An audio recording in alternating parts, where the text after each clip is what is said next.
तो देखो बच्चों, आप सभी को पता है कि हमने सबसे पहले क्या पढ़ाया था भाई, ऑर्गेनिक केमिस्ट्री। तो हमने जो short and very short type जो क्वेश्चंस स्टार्ट किए हैं ना, वो भी ऑर्गेनिक केमिस्ट्री से ही स्टार्ट किए हैं, आप सभी को पता होगा।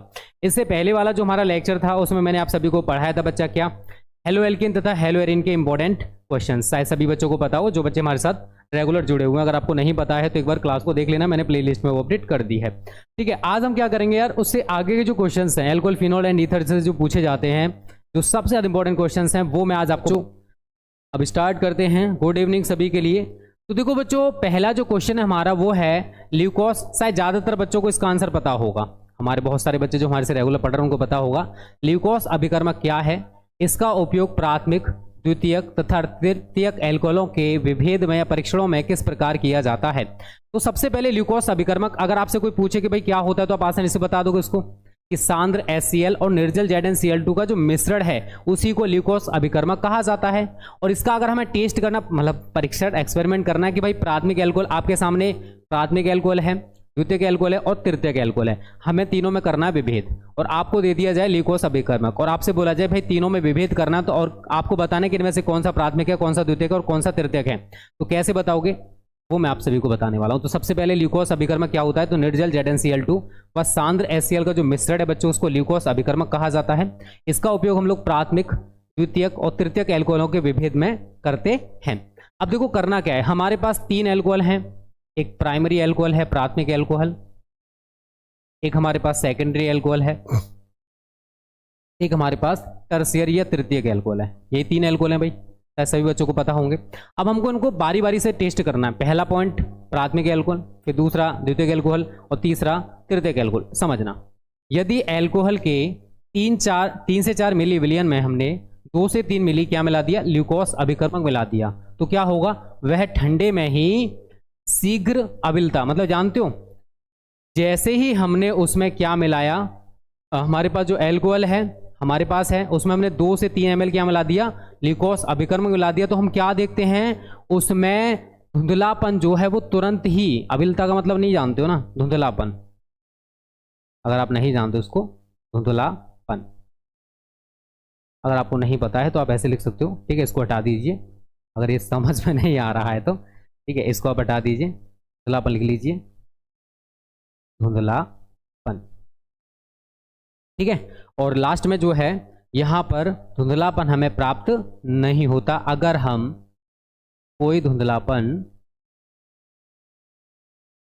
ठीक है। अब थोड़ा प्रैक्टिकली हम इसको समझने का प्रयास करते हैं कि अगर हमारे पास प्राथमिक, द्वितीयक और तृतीयक एल्कोहल दे दिए जाएं तो हमें क्या करना है, कि मैं यहां पर एक छोटा सा आपके सामने प्रस्तुत करूंगा, ऐसे करके एक चार्ट सा आप लोग बना लीजिए। ठीक है, ल्यूकोस अभिकर्मक आपके समझ में आ गया होगा, ल्यूकोस अभिकर्मक हमारा क्या होता है। और मेरे को एक बात ये बताओ, कितने बच्चों ने हमारा ये चैप्टर पढ़ रखा है, पहले मेरे को ये कमेंट करो कि कितने बच्चों ने, कितने, अरे भाई कौन इस टाइम कॉल कर रहा है, कितने बच्चों ने ये चैप्टर पढ़ रखा है, सभी बच्चे कमेंट करके बताओ अगर आपने पढ़ रखा है तो, अगर नहीं पढ़ा है तो कोई दिक्कत नहीं, पहले कमेंट करो कितनों ने पढ़ रखा है, फिर मैं आप सभी से पूछूंगा, क्योंकि ये चीजें हम वो हैं जो आप सभी के साथ डिस्कस कर चुके हैं। सभी बताओ बच्चों, कितनों ने ये चैप्टर पढ़ा है एल्कोहल, फिनोल एंड ईथर वाला, क्योंकि मैं आप सभी को पढ़ा चुका हूं। एल्कोहल किसे कहते हैं, एल्कोहल के प्रकार, फिर मोनोहाइड्रिक एल्कोहल को भी हमने 3 पार्ट्स में बांटा। सभी बच्चे जल्दी से कमेंट करके बताओ, डू फास्ट, जल्दी से कमेंट करो, कर दिया करो, कमेंट में कंजूसी ना करो। ठीक है, कमेंट करना चाहिए आप सभी को। ठीक है, चलिए जल्दी से, do fast, don't waste my time and I will not waste your time. सभी जल्दी से कमेंट करो, अगर आपने पढ़ रखा है तो कमेंट करना। ठीक है, क्योंकि ये सारी चीज़ें बच्चा हम आपको पढ़ा चुके हैं और इसमें आपका कुछ भी नहीं है। ठीक है, बहुत आसान है, सेकेंडरी एंड टर्शियरी, टर्शियरी का मतलब तृतीयक। बताइए, ये वाला चैप्टर यूट्यूब पर मिल जाएगा, हाँ यूट्यूब पर है आयुष गेमिंग। चलिए कोई दिक्कत नहीं, जिन्होंने पढ़ रखा बहुत अच्छी बात है, अगर नहीं पढ़ा है तो एडजस्ट कर लेंगे। ठीक है, क्योंकि ज़्यादा टिपिकल चीज़ नहीं कि आप कर नहीं पाओगे, सर क्या होगा हमारा, भाई टेंशन ना लो। ठीक है, आप आसानी से कर सकते हो। ठीक है, चलो अगर हम ल्यूकोस अभिकर्मक को प्राथमिक एल्कोहल में मिलाएं तो यहाँ पर हम देखते हैं कि कोई क्रिया नहीं होती, हमें यहाँ पर कोई भी क्रिया देखने को नहीं मिलेगी, कोई क्रिया नहीं होती। आप ऐसे लिख लीजिए, अगर आपने ल्यूकोस अभिकर्मक को द्वितीयक एल्कोहल में मिला दिया तो हम देखते हैं कि हमें 5 से 10 मिनट पश्चात धुंधलापन उसमें मिलने लगता है 5 से 10 मिनट पश्चात धुंधलापन, ठीक है, धुंधलापन। जैसे आप मिट्टी को पानी में डालते हो ना, धुंधलापन, धुंधला सा हो जाता पानी, तो ऐसा ही यहाँ पर होने वाला है। तो 5 से 10 मिनट पश्चात हमें वो धुंधलापन प्राप्त होता है। यहाँ पर क्या होता है, टर्शियरी में जैसे आपने ल्यूकोस अभिकर्मक को टर्शियरी एल्कोहल में मिलाया तो हमें तुरंत ही धुंधलापन प्राप्त हो जाता है, तुरंत ही धुंधलापन प्राप्त हो जाता है। ठीक है बच्चों, तो आप ऐसे करके भी इसको समझ सकते हो। वहां पर जो मतलब था ना वो धुंधलापन है। अगर आप इसको देखना चाहो, अगर एल्कोहल में 3 से 4 मिली विलियन हमने मिला दिया, मतलब एल्कोहल है उसमें 2 से 3 मिली हमने ग्लूकोज अभिकर्मक मिला दिया, ठंडे में ही धुंधलापन हमें प्राप्त हो जाता है। ये तृतीयक एल्कोहल, ये मिलाओगे तो कब होता है 5 से 10 मिनट बाद हमें धुंधलापन, और यहाँ पर कोई क्रिया नहीं होती या फिर हमें कोई धुंधलापन प्राप्त नहीं होता है। ठीक है, ऐसे करके आप इसको समझ सकते हो। तो ये क्वेश्चन बच्चों देखो 2023 के लिए इंपॉर्टेंट है। आप बोर्ड एग्जाम की दृष्टि से इसको देखो तो इंपॉर्टेंट है, बोर्ड एग्जाम में पूछा जा सकता है, अच्छे से तैयार आप लोग कर लेना।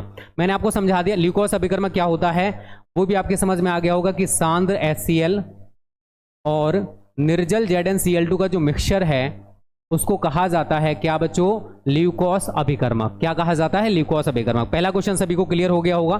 चलिए नेक्स्ट क्वेश्चन भी बच्चों इंपॉर्टेंट है। मैथिल अल्कोहल और एथिल अल्कोहल में विभेद के लिए हमें यहां पर 3 परीक्षण लिखने हैं। 2016, 18, 14 में पूछा गया क्वेश्चन है। मैथिल अल्कोहल का फॉर्मूला आई थिंक सभी बच्चों को पता होगा, नहीं पता है तो CH3OH होता है और एथिल अल्कोहल का C2H5OH होता है। अब हमें तीनों में विभेद, मतलब इनमें विभेद करना है, उसके लिए 3 परीक्षण बताने हैं। पहला, दूसरा और एक तीसरा हमने आगे लिख रखा है, बस इसको थोड़ा सा समझना है। देखो बच्चों, मैथिल अल्कोहल और एथिल अल्कोहल में विभेद हेतु परीक्षण। जो हमारा एथिल अल्कोहल होता है ये ठोस आयोडीन के साथ जलीय NaOH की उपस्थिति में अगर आप इसे गर्म करते हो तो ये पीले रंग का ठोस पदार्थ मतलब आयोडोफॉर्म बनाता है। और मैथिल अल्कोहल के साथ अगर आप ये क्रिया कराओगे तो भाई मैथिल अल्कोहल क्रिया नहीं देता, क्योंकि जिनमें CH3CO समूह पाया जाता है वही आयोडोफॉर्म परीक्षण हमारा देते हैं। मैथिल अल्कोहल नहीं देगा भाई, उसमें CH3OH तो खुद होता है। अब देखो रिएक्शन अगर आप देखना चाहते हो तो ये है हमारा CH3CH2OH plus 4I2 plus 6NaOH। सही तरह रिएक्शन को समझना, यहां से एक C, यहां से एक H, CH। कितने आई है यहां पर, 4 दूनी 8। कितने आई है बच्चों यहां पर, 4 दूनी 8। तो 3 आप यहां पर लगा दीजिए तो यहां पर आयोडोफॉर्म आपका बन गया। इसमें तो मेरे को नहीं लगता किसी को दिक्कत होना चाहिए। उसके बाद कितने Na हैं, 6 में से 5 Na और यहाँ पर 5 I आपके बचे हुए हैं, तो यहाँ पर आप 5 NaI बना दोगे प्लस। आगे समझिए। देखो रिएक्शन ज़्यादा टिपिकल नहीं, बस समझने की कोशिश करना। देखो हमने यहाँ से 2 H अभी छोड़े थे, ये वाला H लो, यहाँ से ये वाला C लो, ये वाला O लो, और एक O आप यहाँ से ले लो, एक O यहाँ से ले लो, और यहाँ पर एक Na आपका बचा हुआ है। सोडियम फॉर्मेट बन गया प्लस। अभी क्या क्या बचा हुआ है, 2 हाइड्रोजन ये रहे, 2 यहां पर बचे हुए हैं। टोटल हाइड्रोजन यहां पर कितने बचे हैं, 4। यहां पर देखोगे तो 6 हाइड्रोजन हैं, तो नंबर ऑफ हाइड्रोजन देखोगे तो 6 और 4 10। ऑक्सीजन देखोगे तो कितने हैं, 6, बट आपने एक इधर भी लगा दिया तो 5, मतलब 10 हाइड्रोजन है, 5 ऑक्सीजन है।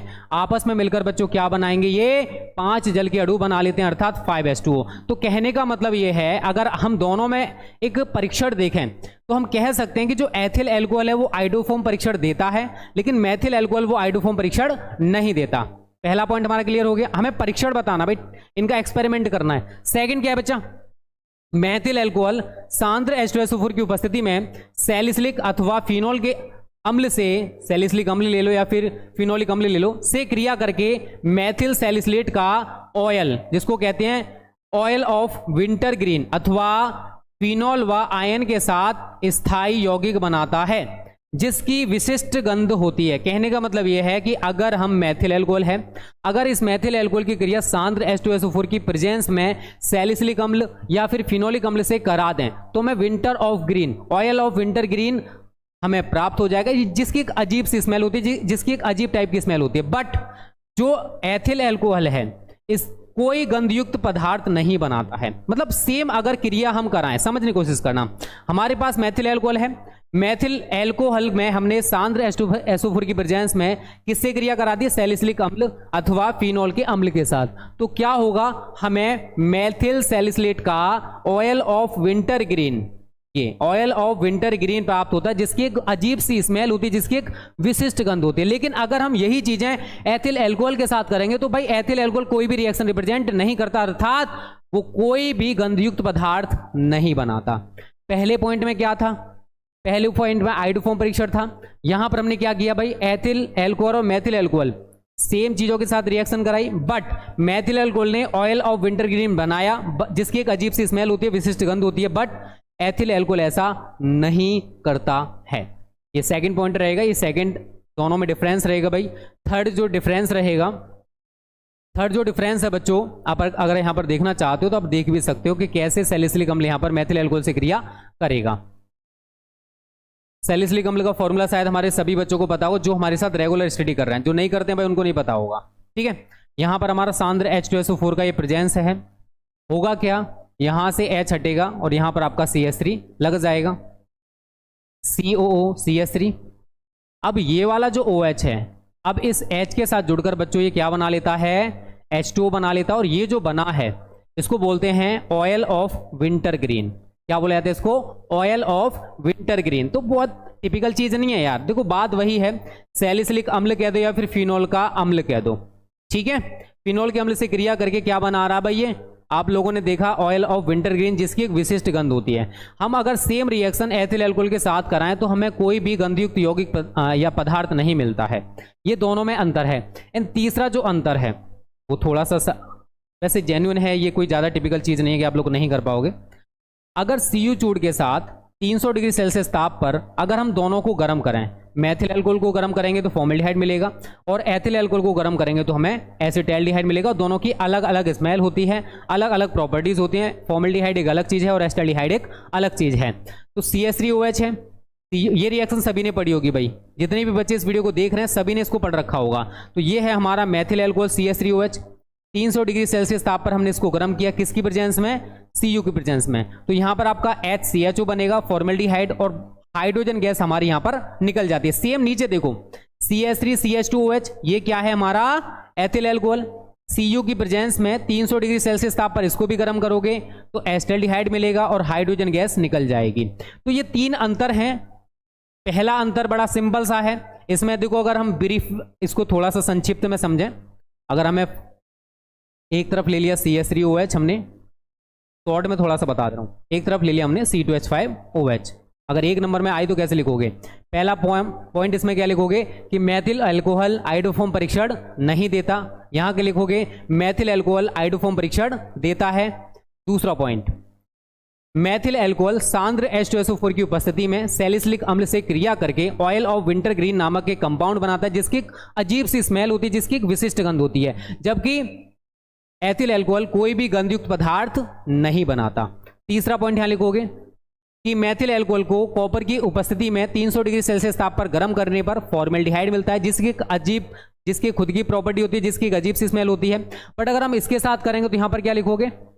एथिल अल्कोहल कॉपर की प्रेजेंस में 300 डिग्री सेल्सियस ताप पर गर्म करने पर एसिटाल्डिहाइड बनाता है। तो ये तीन अंतर आप ब्रीफ में, संक्षिप्त में ऐसे करके भी बता सकते हो। ये नहीं कि आप पूरा रामायण जैसे मैंने लिखा है वैसे भी करके आओ, आप चाहो तो ऐसे करके भी बता सकते हो, तब भी आपको एग्जामिनर नंबर दे देगा। ऐसे करके कंपैरिजन करते थे ना बचपन में, वही चीज यहां पर कर रहे हैं भाई। कोई नई चीज मैं यहां पर नहीं कर रहा हूं कि भाई कोई नई चीज की है सर आपने, नहीं। जो रिएक्शन हमने उधर दिखाई, आप इनके साथ भी रिएक्शन दिखा सकते हो, तो एग्जामिनर पर एक अलग इंप्रेशन पड़ेगा। चाहो तो जैसे मैंने लिखा है वैसे कर सकते हो, आपके ऊपर डिपेंड करता है कि आप कैसे करना चाहते हो। आप पहला पॉइंट ऐसे लिखना चाहते हो या फिर आप खाने बनाकर लिखना चाहते हो, बात वही है। ऐसा नहीं कोई चेंज हो जाएगा या फिर इस पर नंबर ही मिलेंगे उसी पर नंबर मिलेंगे, ऐसा कुछ भी नहीं है। आप जैसे चाहते हो, जैसे आपकी समझ में आए वैसे आप लिख के आ सकते हो। बस मैंने आपको एक तरीका बता दिया, ये भी हमारा तरीका सही है, ये नहीं कि ये गलत है, ये भी सही है। और जो मैंने आपको ये बताया है ये सुपर्ब है, एक्स्ट्रा ऑर्डिनरी है, ठीक है। जो हम बचपन से करते आ रहे हैं उसको करेंगे तो थोड़ा अंदर से अलग ही फील आएगा ना, ठीक है। तो ये है बच्चों आपका शायद दूसरा या तीसरा क्वेश्चन, एक बार देख लेना कौन सा क्वेश्चन है बच्चों, ठीक है। चलिए नेक्स्ट क्वेश्चन, टोलन अभिकर्मक शायद सभी बच्चे जानते होंगे। कितनों बच्चों को टोलन अभिकर्मक के बारे में पता है? फेलिंग विलियन टोलन अभिकर्मक मैंने कल ही रिएक्शन कराई है फॉर्मिक एसिड की। तो टोलन अभिकर्मक क्या होता है पता है? नहीं। NH4OH और AgNO3 का जो मिश्रण है उसी को कहा जाता है बच्चों टॉलन अभिकर्मक। तो अमोनिक रस सिल्वर नाइट्रेट मतलब AgNO3 प्लस NH4OH विलयन को हम क्या कहते हैं बच्चों? टॉलन अभिकर्मक कहा जाता है। और इसका प्रयोग हम लोग एल्डिहाइडों के परीक्षण में करते हैं, ठीक है, शायद सभी को पता होगा। एल्डिहाइड टॉलन अभिकर्मक से क्रिया करके रजत दर्पण बनाते हैं। जितने भी आप चाहे फॉर्मेल्डिहाइड ले लो, एस्टल्डिहाइड ले लो, कोई भी एल्डिहाइड ले लोगे, ये टॉलन अभिकर्मक से क्रिया करेंगे और क्या बनाते हैं? रजत दर्पण। अतः इस क्रिया का प्रयोग एल्डिहाइड समूह की उपस्थिति की जांच हेतु किया जाता है। अगर आप यहां पर एक रिएक्शन दिखाना चाहते हो तो वो दिखा सकते हो, चलेगा। उसने बोला है ना टॉलन अभिकर्मक के एक उदाहरण का रासायनिक समीकरण लिखिए। शायद आगे लिखा हो, नहीं लिखा है तो हम लिख दे रहे हैं भाई, क्यों टेंशन ले रहे हो। देखिए सभी को पता चल गया कि अमोनिक रस सिल्वर नाइट्रेट जो होता है उसी को बच्चों हम क्या कहते हैं? टॉलन अभिकर्मक। इसका यूज कहां किया जाता है? तो इसका यूज हम लोग एल्डिहाइडों के परीक्षण में करते हैं। जितने भी एल्डिहाइड हैं, चाहे वो आप फॉर्मेल्डिहाइड ले लो, सभी पढ़ चुके हो ये क्वेश्चन, चाहे आप एस्टल्डिहाइड ले लो, इनसे क्रिया करेंगे, टॉलन अभिकर्मक से क्रिया करेंगे तो क्या बनाएंगे? वो रजत दर्पण बनाते हैं, ठीक है। यहां पर रिएक्शन देखो कैसे होगा। NH4OH plus AgNO3 is given you. ये Ag इस OH के साथ कनेक्ट होकर क्या बना देगा बच्चों? AgOH प्लस ये NH4 इस NO3 के साथ कनेक्ट होकर क्या बनाएगा? NH4NO3। इसका नाम क्या है? Silver hydroxide. और ये क्या है बच्चों? आपका अमोनियम नाइट्रेट। सेकंड पॉइंट में बच्चा क्या होगा? ये जो बना है यहां पर हम इसको ले आएंगे 2AgOH गिवन यू Ag2O और यहां पर जल का आपका एक अणु मुक्त हो जाता है। अब यहां पर आप कोई भी, जैसे मैं फॉर्मेल्डिहाइड एस्टल्डिहाइड यहां पर कुछ भी दिखा सकता हूं। जैसे मैं एस्टल्डिहाइड दिखा दूं CH3CHO प्लस Ag2O से क्रिया करेगा, इस गिवन यू। ये O इसके साथ जुड़ जाएगा तो क्या बनेगा? CH3COOH प्लस ये दो Ag अलग हो जाते हैं तो 2Ag, ये रजत दर्पण हमारा बन जाएगा।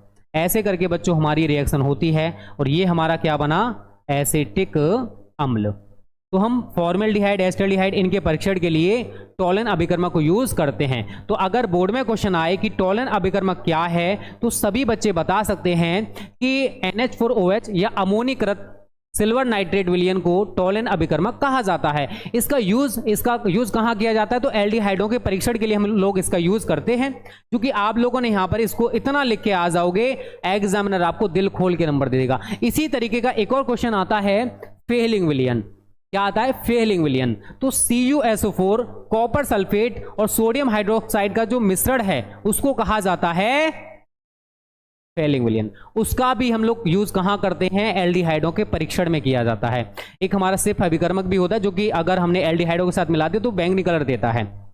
मैं आपको आगे थोड़ा सा समझा देता हूं।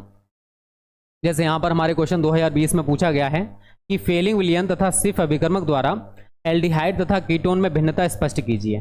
देखो एक चीज समझ लो बच्चों, अगर आप नहीं जानते हो तो मैं थोड़ा सा आपको बता दूं, ठीक है। जितने भी हमारे एल्डिहाइड्स हैं वो सभी के सभी अपचाय क्रियाएं देते हैं।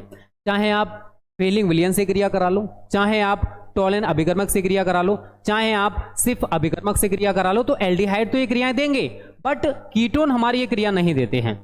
इस चीज को आप लोग याद रखना, कीटोन अपचाय क्रियाएं प्रदर्शित नहीं करते, तो ना तो वो टॉलन अभिकर्मक से क्रिया करेंगे, ना वो फेलिंग विलयन से क्रिया करेंगे, ना ही वो सिर्फ अभिकर्मक से क्रिया करेंगे। तो यहां पर अगर मैं टॉलन अभिकर्मक की बात करूं या सॉरी फेलिंग विलयन की बात करूं तो ये क्या होता है? CuSO4 plus NaOH। ठीक है बच्चों, अब थोड़ा सा हम इसको डीपली समझने की कोशिश करते हैं।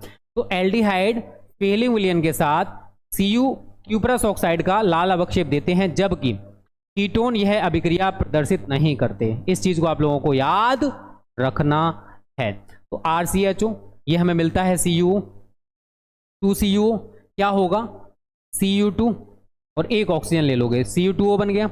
ये वाला जो एक ऑक्सीजन आपका बचेगा उसे आप यहां पर चिपका दोगे, RCOH, यहां पर आपका कार्बोक्सिलिक अम्ल बन गया और Cu2O का हमें लाल अवक्षेप मिल जाएगा। अगर हम यही रिएक्शन किसी कीटोन के साथ कराएं, RCOR- हमारा एक कीटोन है, अगर इसकी क्रिया हमने CO के साथ करा दी, CuO के साथ करा दी, तो यहां पर आपकी कोई भी क्रिया नहीं होगी। क्यों नहीं होगी बच्चों? क्योंकि कीटोन अपचायक क्रियाएं नहीं देता, और जो बच्चे हमारे साथ पढ़ रहे हैं उन सभी को पता होगा ये सारी रिएक्शंस में आप सभी को बच्चों बहुत अच्छे तरीके से करा चुका हूं कि जितने भी हमारे कीटोन्स हैं, वैसे तो आपके सिलेबस में एक ही है एसीटोन, मैंने आप सभी को पढ़ाया है। एसीटोन अपचायक क्रियाएं नहीं देता, उसकी मैंने बहुत सारी केमिकल प्रॉपर्टीज आप सभी को कराई थी, लेकिन वहां पर आप लोगों ने देखा होगा कि भाई जो एसीटोन है उसने कोई भी, ना तो उसने टॉलिन अभिकर्मक से क्रिया की, ना ही फेलिंग विलियन से क्रिया की, ना ही सिर्फ अभिकर्मक से क्रिया की, देखा ना सभी ने। लेकिन अगर फॉर्मेल्डिहाइड, एस्टल्डिहाइड इनकी बात करें तो ये सभी अपचायक क्रियाएं देते हैं। इस चीज को आप लोगों को याद रखना है। तो मैंने आगे का जो सिर्फ अभिकर्मक वाला वो यही लिखा है कि एल्डिहाइड सिर्फ अभिकर्मक के साथ गुलाबी रंग उत्पन्न करते हैं, जबकि कीटोनों में यह गुण नहीं पाया जाता है। तो भाई ये होता है फेलिंग विलियन तथा सिर्फ अभिकर्मक द्वारा एल्डिहाइड तथा कीटोन में भिन्नता स्पष्ट करने के लिए हमने पूरा का पूरा ये रामायण आपको बता दी। ठीक है, ये क्या था बच्चों हमारा टॉलिन अभिकर्मक। ये मेरे को बताओ ये क्वेश्चन क्लियर है या नहीं। इससे पहले हम लोगों ने इनमें अंतर देखा, मैथिल एल्कोहल और एथिल एल्कोहल में अंतर आएगा तो आप उसको आसानी से कर पाओगे या नहीं कर पाओगे, वो मैंने आप सभी के साथ डिस्कस किया। अगर आप ये पूरा थ्योरी नहीं लिख के आते हो तो मैंने आपको शॉर्ट में बता दिया भाई कि आप ऐसे करके लिख के आ जाना, एग्जामिनर दिल खोल के नंबर दे देगा। ठीक है, उसकी टेंशन आप लोग बिल्कुल मत लो। उसके बाद बच्चों मैंने टॉलिन अभिकर्मक, देखो जो बच्चे रेगुलर बेसिस पर जुड़े हुए हैं, जिन्होंने हमारे साथ ऑर्गेनिक केमिस्ट्री पढ़ी है, जो बच्चे ईद के चांद हैं, आज आगे दोबारा से पता नहीं कब आएंगे, उनकी समझ में थोड़ा कम आएगा क्योंकि उनको नहीं पता कि भाई टॉलिन अभिकर्मक क्या है। और जो बच्चे हमारे साथ पढ़ रहे हैं उनको मैंने सारी चीजें बताई हैं कि टॉलिन अभिकर्मक से कैसे क्रिया होगी, फेलिंग विलियन से कैसे क्रिया होगी, ये सारी चीजें हम लोग पढ़ चुके हैं। एल्डिहाइड अपचय क्रिया देते हैं लेकिन कीटोन्स हमारे अपचय क्रियाएं प्रदर्शित नहीं करते, ये चीजें मैं आप सभी के साथ डिस्कस कर चुका हूं। तो ये बच्चों टॉलिन अभिकर्मक है और इससे आगे ये फेलिंग विलियन है। यहां तक देख लो सभी बच्चे, पहले 4 क्वेश्चंस तक मेरे को बताओ, फेलिंग विलियन तक 4 क्वेश्चंस तक सभी बच्चे कमेंट करो, डू फास्ट। ठीक है बच्चों, पंकज टीपीबीएल,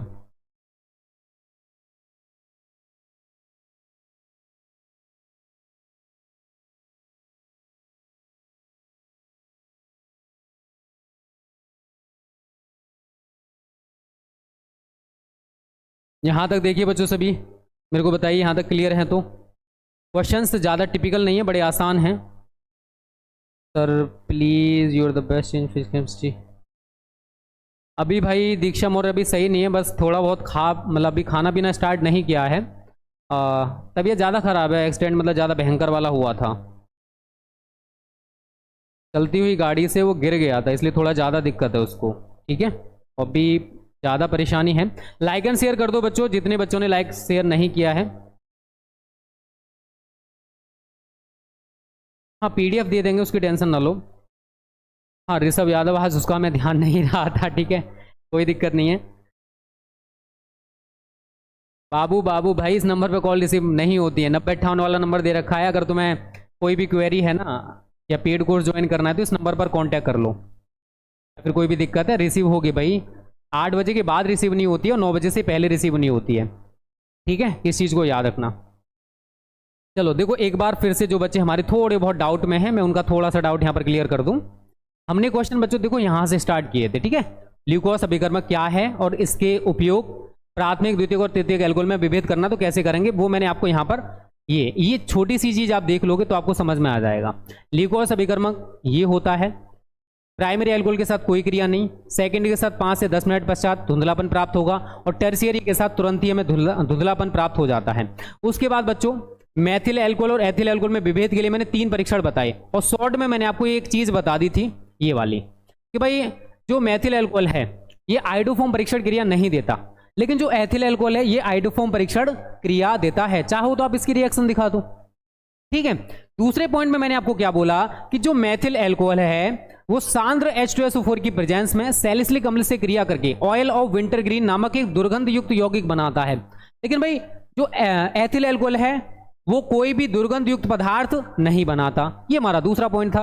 तीसरे पॉइंट में मैंने आपको क्या बोला कि जो हमारा मेथिल अल्कोहल है ये कॉपर की प्रेजेंस में 300 डिग्री सेल्सियस ताप पर अगर आप इसे गर्म करते हो तो ये फॉर्मेल्डिहाइड नामक यौगिक बनाता है। आप इनके साथ साथ इनके रिएक्शंस भी दिखा सकते हो। और यहां पर क्या होता है कि जब आप एथिल अल्कोहल को Cu की प्रेजेंस में 300 डिग्री सेल्सियस ताप पर गर्म करते हो तो हमें एस्टल्डिहाइड नामक यौगिक प्राप्त होता है। दोनों की प्रॉपर्टीज अलग अलग हैं, फॉर्मेल्डिहाइड की प्रॉपर्टीज अलग हैं, एस्टल्डिहाइड की अलग हैं। तो ये 3 पॉइंट आपको लिखकर आने थे अगर ये क्वेश्चन बच्चों आपका आता है तो।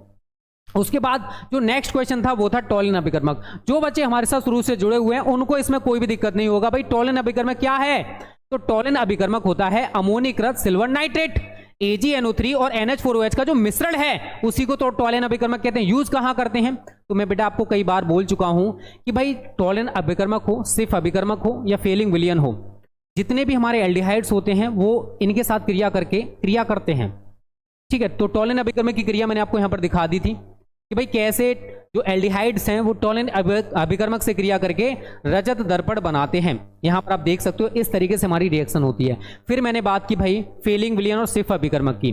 फेलिंग विलयन तथा सिर्फ अभिकर्मक द्वारा हमें एल्डिहाइड और कीटोनों में भिन्नता स्पष्ट करनी है। तो मैंने एक सीधी सी बात आपको बोल दी, ये दोनों ही फेलिंग विलयन ले लो या सिर्फ अभिकर्मक ले लो, ये दोनों ही अपचायक क्रिया प्रदर्शित करते हैं। तो भाई कीटोन तो ये रिप्रेजेंट करेंगे नहीं, सीधी सी बात है। कौन रिप्रेजेंट करेंगे? एल्डिहाइड्स। और एल्डिहाइड इनके साथ क्रिया करके क्या बनाएंगे? अगर टॉलिन अभिकर्मक फेलिंग विलयन के साथ कराओगे तो Cu2O का लाल अवक्षय मिलेगा, और सिर्फ अभिकर्मक के साथ कराओगे तो हमें गुलाबी रंग प्राप्त होता है। और कीटोन ये गुण प्रदर्शित नहीं करते, अर्थात क्रिया ही नहीं होती। बस ये क्वेश्चन है बच्चों, तो टिपिकल नहीं है। ये PDF बेटा आपको मिलेगा smart study classes pro app में, हम अपडेट करवा देंगे। जो बच्चे हमारे नए हैं जिनको नहीं पता, तो ये PDF हमारा मिलता है सितंबर न्यू बैच में। कहां मिलेगा? ये सितंबर न्यू बैच हमारा चल रहा है, उसी में आपको ये दिया जाएगा। जो हमारे पेड बच्चे हैं वो टेंशन ना लो, ये हम आपको प्रोवाइड करवा देंगे एप्लीकेशन में। डेरिवेशंस का भी आपको, लॉन्ग क्वेश्चन का भी आपको, शॉर्ट क्वेश्चंस का भी, ऑब्जेक्टिव का भी पूरा कंटेंट मिलेगा। इंपॉर्टेंट क्वेश्चन, ये नहीं कि हम आपको केवल नोट्स ही देंगे, नोट्स के साथ साथ ये सब कुछ। देख रहे हो कितना स्मार्ट तरीके से टाइप करवाया है। जो थोड़े बहुत एरर होंगे वो हम एरर फ्री करके देंगे आपको, ऐसी नहीं है कि एरर के साथ दे देंगे। ठीक है, उसकी टेंशन ना लो आप लोग। तो एरर फ्री आपको हम ये सारे PDF बच्चों देने वाले हैं, उसकी टेंशन मत लेना। तो ये था बच्चों हमारा चौथा क्वेश्चन। एंड पांचवा क्वेश्चन आपकी स्क्रीन पर, यूरोट्रोपिन पर संक्षिप्त टिप्पणी लिखिए। जो बच्चे रेगुलर है उनको पता होगा यूरोट्रोपिन क्या होता है। मैंने आपको बता रखा है कि फॉर्मेल्डिहाइड है, वो अमोनिया के साथ क्रिया करके क्या बनाता है? हेक्सामेथिलीन टेट्राएमीन, जिसको कहते हैं यूरोट्रोपिन। पता है ना? नहीं पता? बताया तो यार अभी। ठीक है, यही यहां पर है बच्चों। हेक्सामेथिलीन टेट्राएमीन को क्या कहते हैं? यूरोट्रोपिन कहते हैं। और ये फॉर्मेल्डिहाइड पर अमोनिया की अभिक्रिया से हमें प्राप्त होता है। तो 6HCHO प्लस 4NH3। अब ये आपस में क्रिया करके भाई गर्म तो करना पड़ेगा, ऐसी तो क्रिया होने वाली नहीं है। ठीक है, तो गर्म करने पर क्या हुआ? C है, 2H है, CH2 हो गया। C 1H 1H 2H, कितने आगे लगे? 6। तो CH2 का होल 6। कितने N है? 4 N 4। 6 की वजह से मैंने यहां पर हेक्सामेथिलीन, इसका नाम लिख लीजिए, हेक्सामेथिलीन टेट्राएमीन। तो हमें हेक्सामेथिलीन टेट्राएमीन या फिर यूरोट्रोपिन बच्चों प्राप्त हो जाता है। इसका नाम अमोनिया है। अभी देखो क्या बचा, तो आपके पास 6 ऑक्सीजन बचे हुए हैं, 4 या 12 हाइड्रोजन आपके पास हैं। 6 ऑक्सीजन हैं, 12 हाइड्रोजन हैं। 6 ऑक्सीजन 12 हाइड्रोजन बच्चों आपस में क्रिया करके क्या बनाएंगे? 6H2O। तो 6 जल के अणु हमें यहाँ पर मिल जाएंगे। तो ये क्रिया होती है CH2 का होल 6 N4, जिसको यूरोट्रोपिन कहते हैं, या फिर हेक्सामेथिलीन टेट्राएमीन इसको बच्चों कहा जाता है। इसका यूज हम लोग कहाँ करते हैं? तो इसका उपयोग मूत्र रोगों के उपचार में किया जाता है। कहाँ पर किया जाता है? मूत्र रोगों के उपचार में इसका यूज करते हैं। किसका? यूरोट्रोपिन का या हेक्सामेथिलीन टेट्राएमीन का। तो ये तो सभी को पता होगा, जो बच्चे हमारे साथ रेगुलर हैं उनको पता होगा कि मैं आपको ये रिएक्शन भी कराया था भाई कि फॉर्मेल्डिहाइड की क्रिया अगर अमोनिया के साथ कराते, रिएक्शन भी बड़ा सिंपल है, कोई ऐसा नहीं कि बहुत ज़्यादा टिपिकल हो। ये हमारा फॉर्मेल्डिहाइड है, जिन बच्चों को ना पता हो। HCHO हमारा क्या है बच्चों? फॉर्मेल्डिहाइड। NH3 बच्चों हमारा क्या है? अमोनिया। तो फॉर्मेल्डिहाइड अमोनिया से क्रिया करेगा, क्या बनाएगा बेटा? CH2 का होल 6 N4। नाम क्या है? यूरोट्रोपिन या फिर हेक्सामेथिलीन टेट्राएमीन, जिसका यूज हम लोग करते हैं मूत्र रोगों के उपचार में, इसका यूज किया जाता है। यहां तक क्लियर है बच्चों? लघु संख्या के रूप में मैं पढ़ा चुका हूँ रितु शर्मा जी, आपने नहीं पढ़ा है, गलत बात है। फॉर्मेल्डिहाइड, देखो जो बच्चे हमारे साथ रेगुलर हैं जिन्होंने फॉर्मेल्डिहाइड पढ़ा है उनको हमने पढ़ा है। कितने बच्चों ने पढ़ रखा है भाई, मेरे को कमेंट कर दो। कितने बच्चों ने यूरोट्रोपिन के बारे में हमसे पढ़ रखा है, मैंने आपको पढ़ाया है, वो बच्चे सभी कमेंट करें कि सर हमने पढ़ रखा है। और जिन्होंने वीडियो को लाइक एंड शेयर ना किया वो कर दिया करो यार, कंजूसी ना किया करो, बहुत मेहनत के साथ वीडियो बनाते हैं, पता है आपको? नहीं पता है, बनाते हैं, समझा करो। जो बच्चे ये सारी पीडीएफ पाना चाहते हैं तो टाइम वेस्ट मत करो बेटा। सितंबर न्यू बैच हम लोगों ने 1 सितंबर से स्टार्ट किया है, और फिर उन बच्चों के लिए किया है जो अभी तक बिल्कुल भी तैयारी नहीं की है। सब कुछ आपको मिलेगा इसमें, इंपॉर्टेंट क्वेश्चन विद सॉल्यूशन के साथ, notes, live classes, practice set, everything. तो भाई ज्यादा मत सोचो, इतना बेस्ट कंटेंट इतनी मिनिमम फी में पूरे यूट्यूब पर अगर आपको कोई दे दे तो मैं आपको फ्री प्रोवाइड कर दूंगा पूरा बैच। जिनको ज्वाइन करना है इस नंबर पर कॉन्टैक्ट करो जल्दी से, क्योंकि भाई 50 बच्चों के लिए ऑफर है 999 का, जो कि हम बहुत पहले ही कंप्लीट कर चुके हैं, बट आपकी रेगुलर क्वेरीज आती है इसलिए हम लोगों ने फी अभी इंक्रीज नहीं की है। ज्वाइन कर लो, ज्यादा मत सोचो, कंटेंट देख सकते हो आपके सामने कैसा है, और इससे बेस्ट आपको ऐप में मिल जाएगा लाइव क्लासेस के थ्रू, ठीक है? वहां पर आपको अलग से क्लासेस मिलती हैं, आप सभी को पता होगा जिन्होंने ज्वाइन कर रखा है।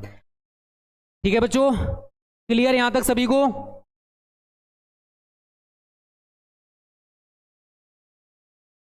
अभी ऐप में हमने पढ़ाया नहीं है बेटा, अभी हमने फॉर्मेल्डिहाइड पढ़ाया कहाँ है, हमने वहां पर केवल और केवल चैप्टर 10 आपका पढ़ा दिया है, चैप्टर 11 चल रहा है, उसके साथ साथ आपका पी ब्लॉक चल रहा है, चैप्टर नंबर 7, ठीक है? जो हमारे नए बच्चे हैं अभी वहां पर हमने इसको डिस्कस नहीं किया, वहां पर लाइव क्लासेज आपकी महामैराथन चलेंगी। चलिए नेक्स्ट क्वेश्चन बच्चों, मेसेटिलीन, बहुत ज्यादा इंपॉर्टेंट क्वेश्चन है। मेसेटिलीन प्राप्त करने की अभिक्रिया लिखिए। तो भाई इसका स्ट्रक्चर अगर आप देखोगे तो एज अ बेंजीन आपका दिख रहा होगा आपको, जैसे बेंजीन ही है, क्या दिख रहा होगा, ये बेंजीन ही है, बट ऐसा नहीं होता है। देखो है क्या, 3CS3 COCS3, ये आप सभी को शायद पता होगा, ये क्या बच्चों हमारा एसीटोन है। ये क्या है, एसीटोन है। अगर आपको नहीं पता है तो मैंने आपको बता दिया है। अब सांद्र H2SO4 की प्रेजेंस में अगर हम इसका डिस्टिलेशन कराते हैं, क्या कराते हैं, डिस्टिलेशन कराते हैं, तो क्या होता है, हमें ये मेसेटिलीन मिलता है, जो आपको यहाँ पर दिख रहा है ना, यहाँ पर क्या दिख रहा है, ये मेसेटिलीन, ये दिख रहा है ना सभी को, ये क्या है, मेसिटिलीन है। क्या है बच्चों, मेसिटिलीन। बट आप देखोगे सर उधर अगर हम कार्बन्स की बात करें कि नंबर ऑफ कार्बन सर हमारे पास कितने हैं, तो देखो 1 2 3, 3 3 9, यही तो बोलोगे। बट मैं आप सभी से एक ही चीज बोलूंगा, सी है, CS3 लगा हुआ है, सी है, सी है, सी है, सी है, कितने हो गए, 1 2 3 4 5 6, ठीक है? अब कहाँ कहाँ CS3 लगा हुआ है, आपका यहाँ CS3 लगा हुआ है, आपका यहाँ CS3 लगा हुआ है, यही तो लगा हुआ भाई। अगर मैं बात करूंगा ऐसे तो लगा हुआ, और हर एक जगह पर हमारा क्या लगा होगा, H, ठीक है ना?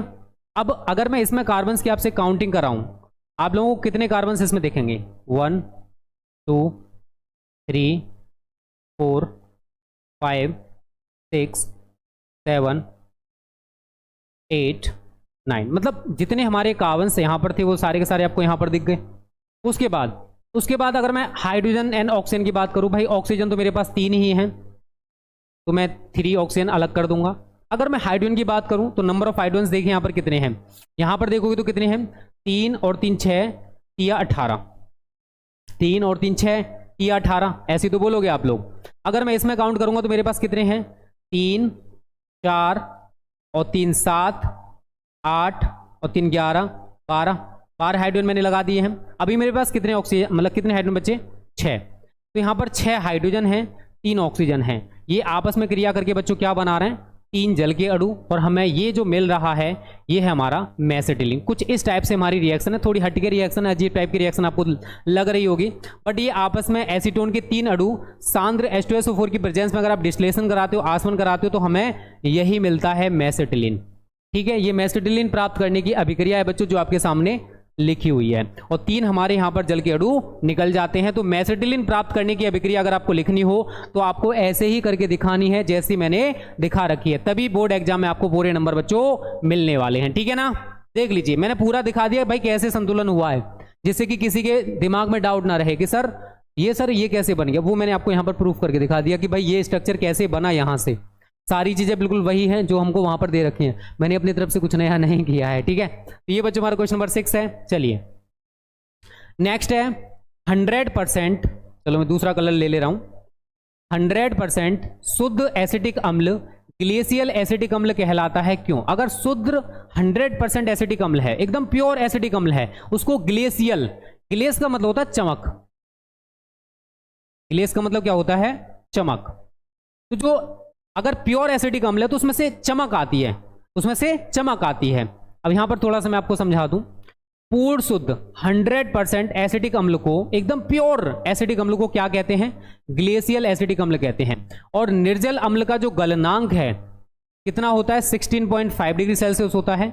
इस ताप के नीचे यह एक ठोस है, अगर आप इसके नीचे जाते हो तो क्या बन जाएगा? एक ठोस बन जाएगा, तथा बर्फ की तरह दिखाई देता है, अतः यह एक ग्लेशियर भी देखा होगा वैसे आपने, ग्लेशियल या ग्लेशियर ऐसे भी समझ सकते हो। बर्फ में से क्या आती है? चमक आती है।